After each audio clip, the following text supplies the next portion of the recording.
සමෙදුට ප්‍රශංසා ලෝපුරා පිබිසිටින සියලුම දේව දරුවන්ගේ නවසරයි ලස්සන සතියක් ආරම්භ කරනවා.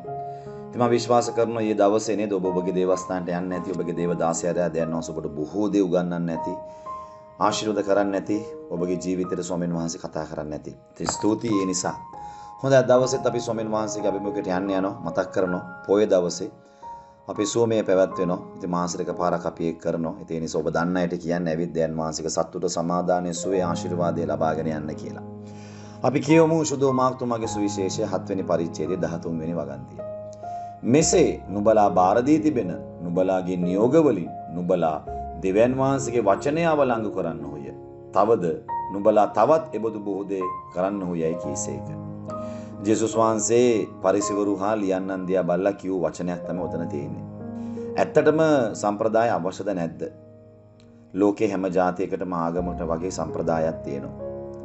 හැබැයි සම්ප්‍රදාය නිසා දෙවියන් වහන්සේගේ වචනය ක්‍රියාත්මක නොවෙනවා නම් එහෙම නැත්නම් අවලංගු වෙනවා නම් ඒ සම්ප්‍රදාය ඔබට මට ඔබින සම්ප්‍රදායක් නෙමෙයි. දෙවියන් වහන්සේගේ වචනෙට පිටුපා යන සම්ප්‍රදායක්. ඒ නිසා දෙවියන් වහන්සේගේ වචනයට පිටුපා යන කිසි දෙයකට කිසි සම්ප්‍රදායකට අපි අවනත නොවිය යුතු වෙනවා. ආදරණීය පුතේ මෙතන තියෙනවා සම්ප්‍රදාය මෙතන මේ කියන විදිහට තියෙනවා ඔබ බලන්න කියවලා දිගට මේ පරිච්ඡේදය මෙතන කියන 10 වෙනි පදේ. නුඹේ පියාටත් මවටත් ගෞරවය කරපන්න. පියා ගැන හෝ මව් ගැන හෝ අගුණ කියන්න මරණු ලබන්නට ඕනෑමයි මෝසෙස් කීවේය. නමුත් මෙතන ආදරණීය පුතේ ඔවුන් එසේ නොකර කියන්නේ මවටත් පියාටවත් බලන්න නැතෝ ගෞරව නොකර ඒගොල්ලෝ කිව්වා මොකද අපි කොර්බාන් එක ගෙවන්නම් අපි මේ පඬුර ගෙවන්නම් කියලා ඔයගොල්ලෝ මොකද කරන්නේ මවයි පියයි ගරු කරන එක පැත්තක දාලා ඕන් බලන එක පැත්තට දාලා ඕන් මේ පඬුරට ඕන්ගේ දේ කරා. ඒතර මොකද උනේ මවයි පියයි බලන්න අවශ්‍ය නැහැ ගරු කරන්න අවශ්‍ය නැහැ මවයි පියයි ඔවුන් එක්ක ඉන්න අවශ්‍ය නැහැ ඕන්න බලන්න අවශ්‍ය නැහැ. ඉතින් ඒ නිසා උන්වහන්සේ කියනවා නුඹ සම්ප්‍රදාය කොර්බාන් සම්ප්‍රදාය කරනවා. නමුත් මගේ නීතිය නුඹලා පිටුපාලා. මගේ නීතිය පිටුපාලා. මගේ වචනෙට පිටුපාලා. දෙමව්පියන් මවටත් පියාටත් ගරු කරපන්න ඕන් ගැන බලන්න කියන එක නුඹ පිටුපාලා. ඒ වගේම බයිබලේ තව තියෙනවා මතකද? ඒ කියන්නේ කෙනෙක් පව් කරොත් එහෙම නේද? ඔහුගේ පාපේ වෙනුවෙන් ඔහු බැටළුවෙක් මරන්න ඕනේ. ඉතින් පසු කාලෙ මොකද වුනේ ආදරණීය පුතේ? ඒ බැටළුවාව අවුරුද්දක් හදන්න ඕනේ. ඉතින් එහෙම වෙනකොට බැටළුවට ආදරයක් ඇති වෙනවා. බැටළුව සොයා බලනවා. ඉතින් ඔහුට හිතෙන්න ඕනේ දවසක අනේ මං ආදරෙන් මං රැක බලාගත්ත බැටළුවා මගේ පාපය නිසා මැරෙනවනේ කියලා ඔවුන් මොකද්ද කරන්න ඕනේ? පව් නොකර ඉන්න ඕනේ. නමුත් ඒගොල්ලෝ මොකද කරේ? සම්ප්‍රදාය අල්ලගත්තා.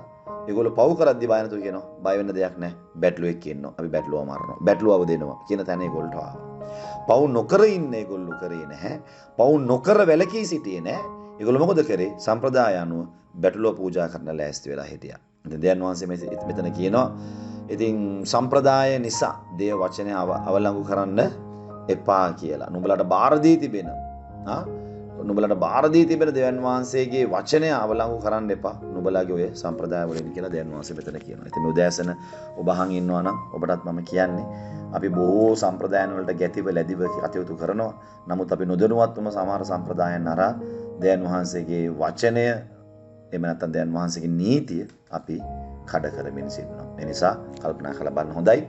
නොවැම්බර් මාසෙත් ආරම්භ වුණා. ඉතින් මම කියනවා මේ මාසේ අපි අවසාන වෙද්දී සියලුම දරුවන්ගේ දේවල් අපි කරලා අවසන් කරන්න අවශ්‍යයි. ඒ නිසා අපි හැම අවුරුද්දෙම කරන පුංචි දරුවන්ගේ වැඩසටහනට ඔබත් අත්වැල් බැඳ ගන්න කැමති නම් පොතකින්, පැන්සලකින්, පෑනකින්, සපත් දෙකකින් ඔබත් අත්වැල් බැඳ ගන්න කැමති නම් අද මගේ දුරකථනයට ඔබගේ WhatsApp පණිවිඩයක් තියන්න 0778 628 589 කියන දුරකථන අංකයට. හොඳයි අපි යාච්ඡා කරමු.